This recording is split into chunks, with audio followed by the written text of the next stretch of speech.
Tasha Keeney of ARK Invest was interviewed recently on their Brainstorm podcast, and she shared her thoughts on Tesla's Robotaxi plans. She explained in detail how she sees Tesla scaling self-driving cars and the launch strategy. How does Tesla's approach differ from Waymo? What are the business logistics that Tesla would need to solve? Sam Korus of ARK also talks about Optimus, saying they're much more conservative on the ramp, and how Tesla is unique in their ability to marry hardware with AI to get to real-world AI. So it's fun that we finally have word from Tasha after the earnings call. We've got Larry Goldberg here with us and help us understand what they're saying. Welcome, Larry. Great to be here, Herbert. Tasha Keeney, ARK Invest, they just dropped their big ideas report. Fantastic report. I really enjoyed looking at it. Again, as you and I have been saying for so long, their research is bar none the best. In top of that report, they've also had their interview, and let's listen into Tasha Keeney and what she's saying first. But I will say that, so you're touching on even another point. So they scale with customer cars. So they actually focused on the call on their internal fleet, which is how they plan to launch ride hail at first. And we do believe that in the early days, Tesla will own and operate the fleet. They've signaled and said that over the long term, they're going to maintain some sort of small fleet, and then they're incentivizing third parties, other companies to basically buy Teslas, put them on the network. But that doesn't necessarily mean that they're relying on today's customers to do that. This is like a business opportunity for third party companies. The part of scale that I was going to touch on is slightly tangential to that, which is the way that Tesla scales is fundamentally different. So Elon said that, okay, they're planning on launching Austin this year. Many cities, hopefully by the end of the year, they'll have unsupervised activity. So that means that basically like FSD, full autonomy works. That's what unsupervised means. You don't have to monitor it as a driver. And then nationwide next year.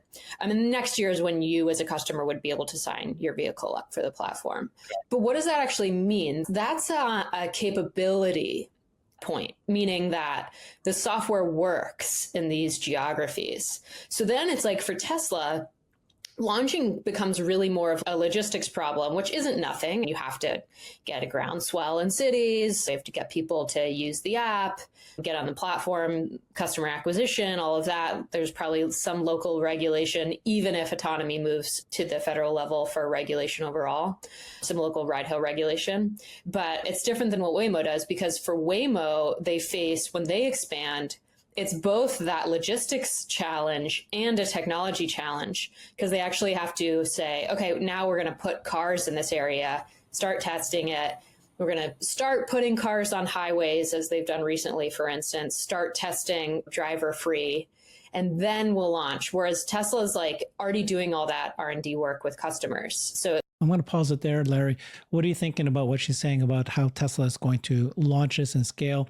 A quick comment on my side. When I heard what Elon said about earnings call, and they said, okay, we're going to do dip our toe in, and we're going to dip our toe in, then we're going to dip our toe in. It sounded to me like less than 1,000 cars, Tesla-owned cars for this year. And then next year, that's when customers will be put it in. So it's actually, yes, it's sooner because they said June, but it's also slower than what people thought. What's your thinking about what she said about scaling? I think it's very difficult to predict the rate of scaling. Tesla has their own way of doing things.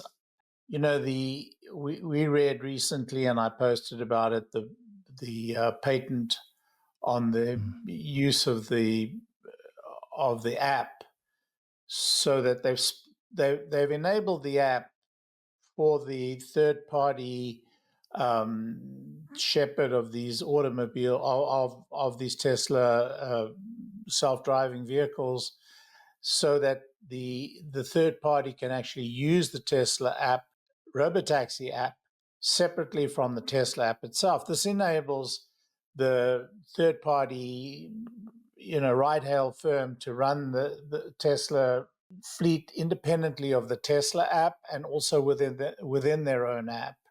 So it's quite clear that they're setting the conditions for third parties to run the cars. Now, the rated speed of launch is going to highly depend upon how successful Tesla is on their launch and their rollout in Austin, and the rate of which they, recruit and initiate third parties are going to depend upon those third parties, how professional they are, how rapidly they scale up themselves. I mean, if Uber becomes a partner, you can imagine a very much more rapid rollout. If third parties that own small fleets themselves become partners, they will be localized in geographies, in specific geographies, and I imagine there'll be competition between these third parties. So the rate of rollout is unpredictable. It may be slow at first, as you point out, but I think it's going to become an absolute, watershed. It's going to become huge numbers rolled out. And that's why I think Uber is going to have to participate. And then we'll see. So I don't think it much matters how quickly it happens this year. I don't think that in the long term that matters at all. I think we're working towards, next year and the year after to be the scaling years, and then, Katie bar the doors. I love that you said that. Exactly. I agree with you so much. So it's going to be very, very slow at the beginning, but it's going to be that much faster later. And I like the way you pointed out that there's third parties. So that's interesting, that patent that you pointed out. I hadn't seen that. So there was so the patent is very interesting. The patent allows the third party to use the app, have absolute access to the drive functions and the use functions of the car for ride-hail purposes, but no access to the ownership and the service and some of the and the car, internal. So I, as a Tesla owner, can use that new app, the new Tesla app, for a rental service. Uber can use it for a rental service. And the ownership, the Tesla app, the classic app that we have today, none of the ownership aspects or the privacy aspects of that app are going to bleed through. So Tesla will still have access to all the functions of the car, the technical aspects of the car, the service aspects of the car, but will not have any access to the routes and to the travel and to whatever the relationship between the car, the hire service or the shepherding services. So they're really setting the conditions for this process to roll out, and it could roll out very quickly once they've proven the whole process. Oh man, Larry, you might actually turn out to be right then all along. I said all along that they're going to partner, and then I listened to James Dahmer saying that Tesla will want to control the client, user experience. And I thought that made sense. But once I read this patent, it is so clear that they're setting the conditions for the ride-hail services to embed within them control of the car for the purposes of the ride-hail service, without having any access to the car to the mechanical functions and the ownership functions of the car. It makes all the sense in the world. Okay, that is new information. I didn't even know that, and I follow this very closely.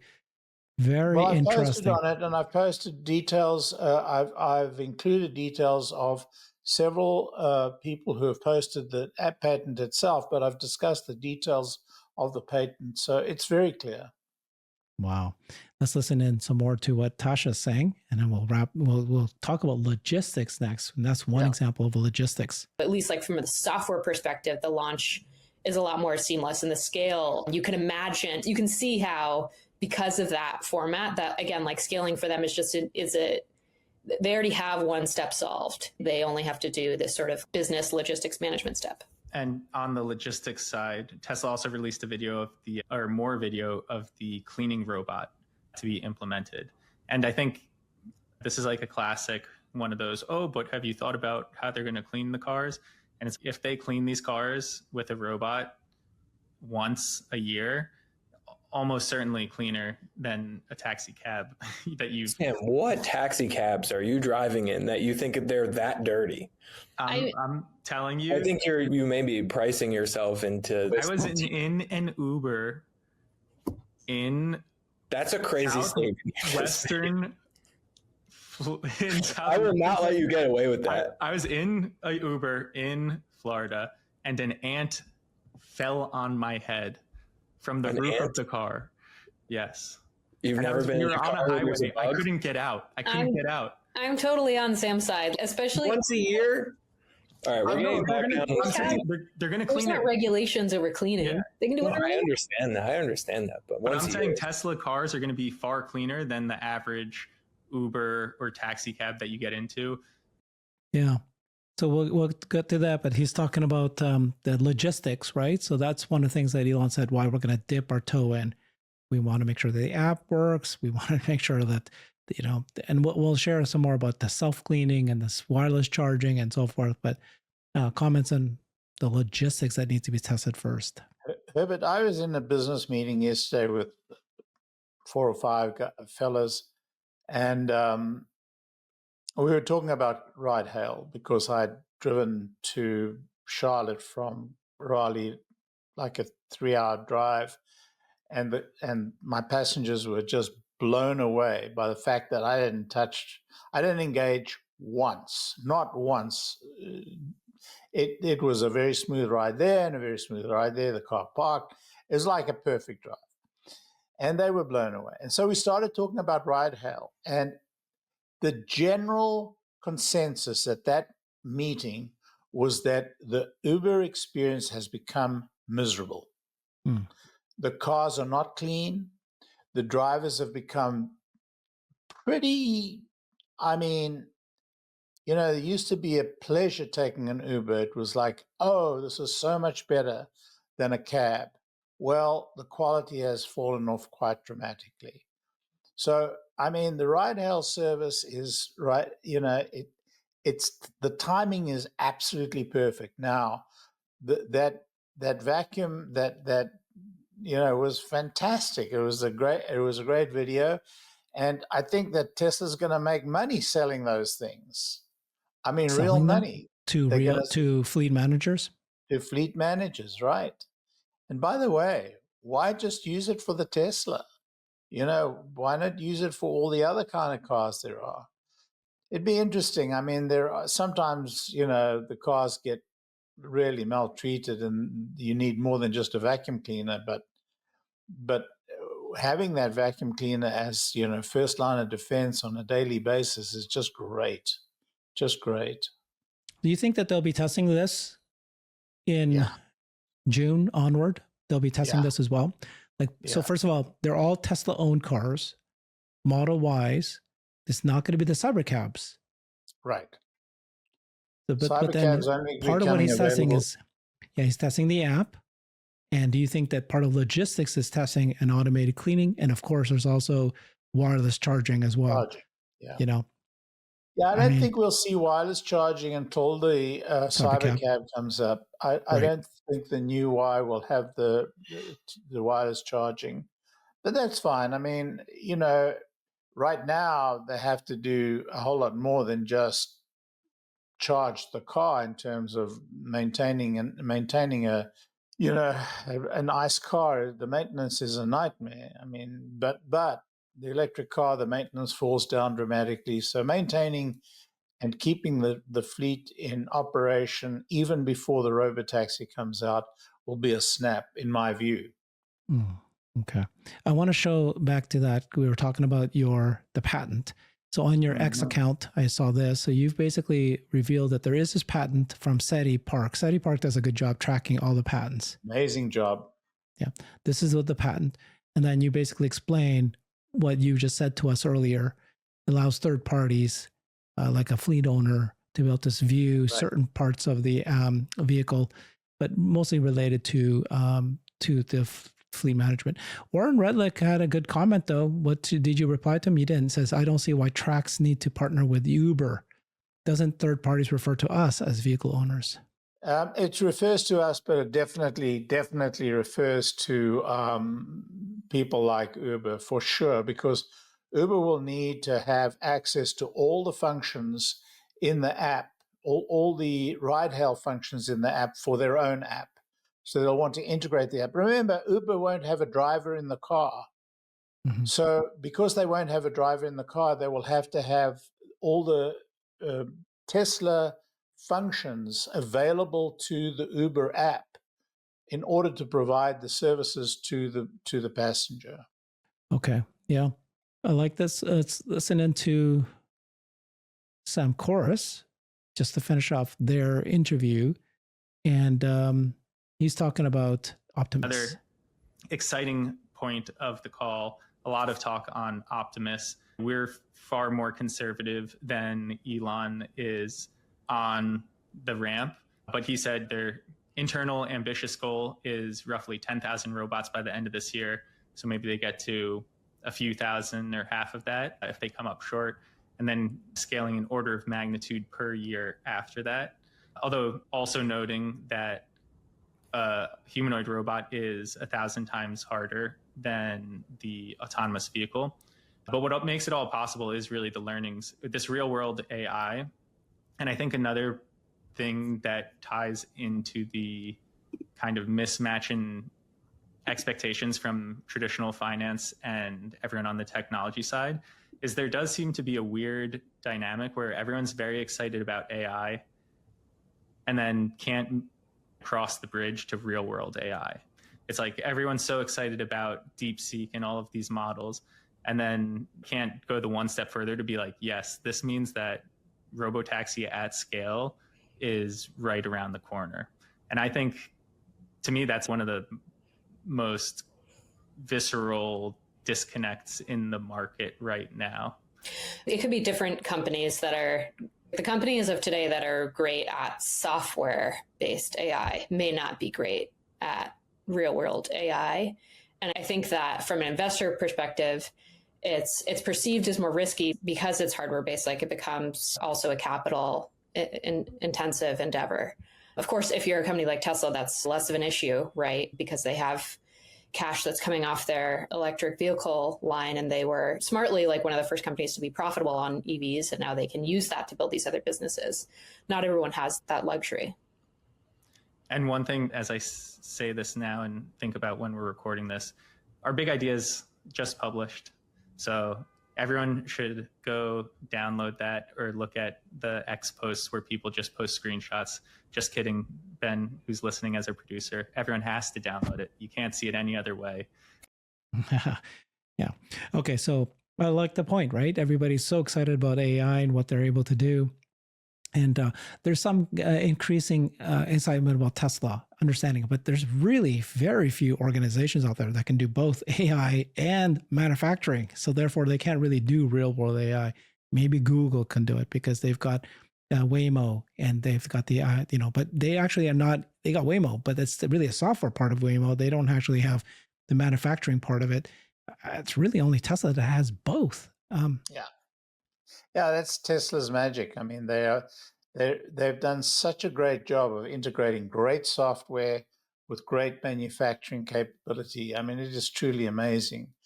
So I think that we're going to see a very, very significant ramp in Tesla's overall revenue next year coming from both the Robotaxi and the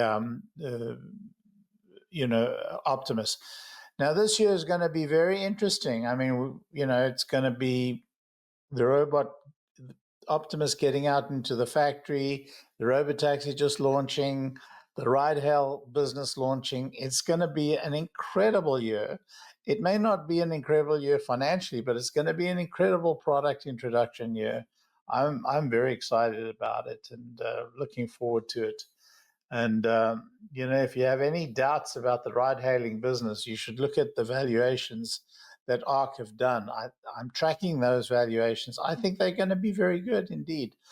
And as to the competition, I liken it to the time when the Model 3 was just being launched, how we heard about all these cars that Toyota were going to bring out 35 electric models, General Motors had a whole architecture and with a special battery, and they were going to, and in the end, nothing. So I think we're going to see the same with the Tesla ride-hail system, and we're going to see the same with Optimus. A lot of robot companies, a lot of robots, but in the end, Tesla are going to execute, and that's going to be the magic. Yeah, I mean, just back to let's say compared to Waymo. Well, have we started hearing Waymo doing automated cleaning? Have we heard them do a purpose-built robotaxi vehicle? Have we heard them talk about wireless charging? We heard them talk about an app? And you can see that, offering robotaxi and to get the lowest cost price, it's not just I've got the autonomy solved. And even if they claim that they do, you got all these other pieces you need to put together, and you're already years behind maybe. So Waymo have an app, but they don't have an app that's purpose-built for third-party ride-hailing business. Yeah.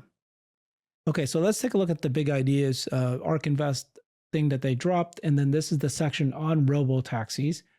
And I'm just going to jump to the one that I thought I'd get your feedback on. So there's a slide that says that Tesla's cost per mile is going to be 30 to 40% lower than Waymo's.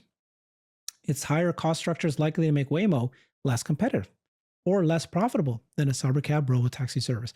Waymo's dependence on LiDAR and higher cost auto manufacturers, because they have to partner with auto manufacturers who can't even create an EV profitably. And then you add the LiDAR on top of it. So somehow they're going to be able to mass produce those, have the automated manufacturers going to start losing money, to drags on its competitive position.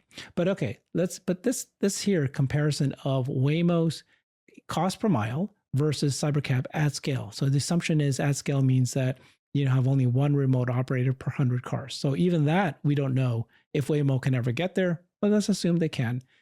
You can see that according to ARK Invest, they still think that the total cost per mile will be much less, half it looks like from Waymo.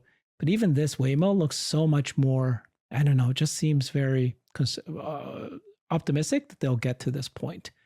Like, for example, operation support is like this, it looks like the same. And, as far as we know, again, do they include the remote drivers or don't they? I know it's the first time you're looking at this. What do you think about this? I'm quite cognizant, I'm quite knowledgeable about these numbers. I would say that ARK are being generous to Waymo. That's my honest perspective on it. If we look at Waymo's scale of operation, it's really a handful of cars. It's under 1,000 cars at the moment in all their locations. So to actually get their cost of the car down to that level, they're going to have to scale larger or buy the Chinese car. That the Chinese are doing pretty well on FSD, by the way.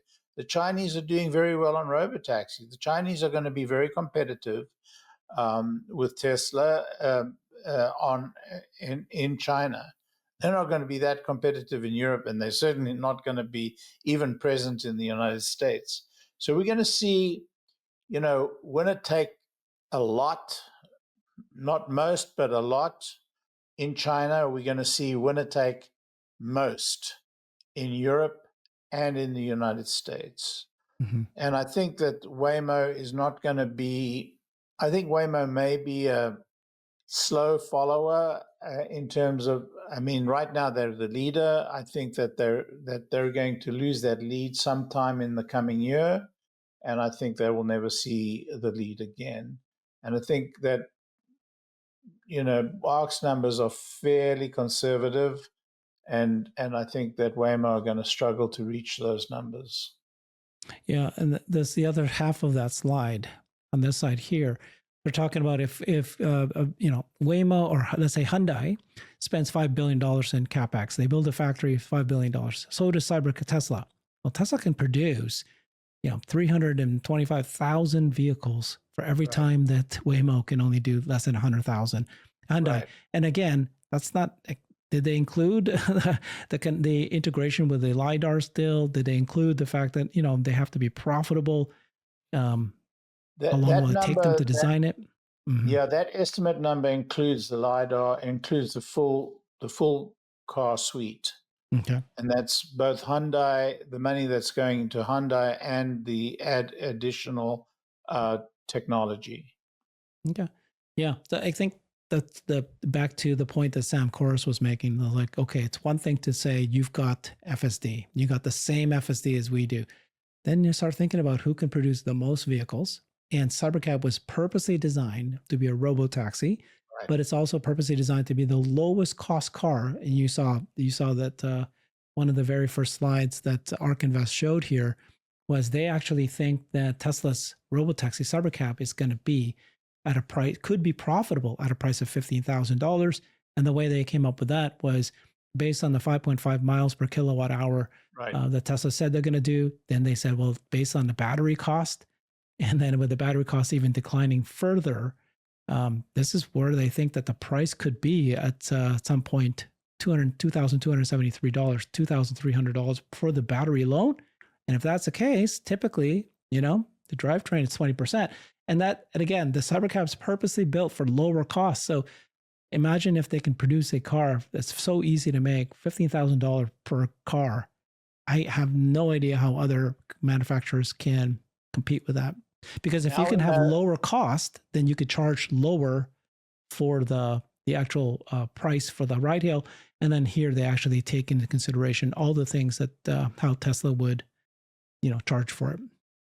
So, to look at all of Tesla's advantages, you should also look at their operating expenses. So you think about how they've thought through, the charging, how they've thought through the cleaning, how they've designed the robotaxi for this kind of operation.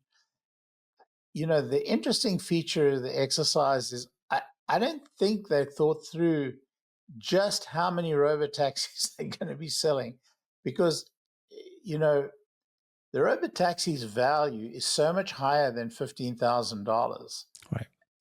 So if you're Waymo, you're going to want to, if you're if you're Uber, you're going to want to buy a lot of those robotaxis, and you're going to pay $25,000.